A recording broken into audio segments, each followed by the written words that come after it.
Hello again. This is Emily, and I have another good tool for you to put in your toolbox that you might find helpful to you and especially your students. This was one that its first uses for me were for my students, and I can also find uses for it. This one is called Tab Resize, and it's an extension that you can add on to your computer or your Chromebook, and it will show up here with the rest of the extensions. I'm getting quite a few as I find out some helpful ones. But to find this, you go to the Chrome Web Store, type in Tab Resize. You can also just do a Google search for Tab Resize. If you know the name of the extension, do a Google search and it'll pull it up that way too. Well, here in the Chrome Web Store, you can see that I've installed it. It says rate it and it's green. If it's not installed, it's blue and it says add to Chrome. You need to add it and go through a few steps to add it. Once you get it added, it's going to show up here. Okay, this is where your extensions show up. So this is the Tab Resize one, this blue box with the white arrow. I'm going to click on that.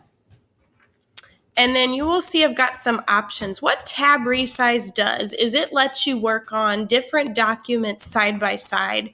So if I have students doing some research, I may want to have them have the research open on one side and then their notes open on the other side, or their assignment that I send to them through Google Classroom. So they may want two different things open at one time where they don't have to keep going back and forth. Maybe they don't like tabbing. I'm a tabber. I keep going back and forth on my tabs. But they might want it side by side, or your struggling students who can't remember more than one or two words at a time to go to one tab and remember and then have to go to another tab and type it. They've forgotten what they have by then, what they were supposed to type.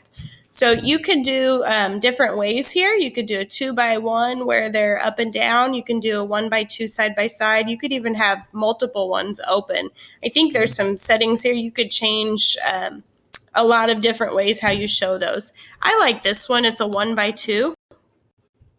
And when you click on it, notice that it took all of these other ones I had open and it put that on one side, and then now I've got a tab on this side. So over here, I could open up my Google Drive account and open up a document and start typing on it from the research I'm doing over here. So this one is just a quick little help. Tab Resize is what it's called, and it lets you do a split screen where you can have two different sessions open at one time. You can see them both on your screen. Just another tip from Emily. Thanks.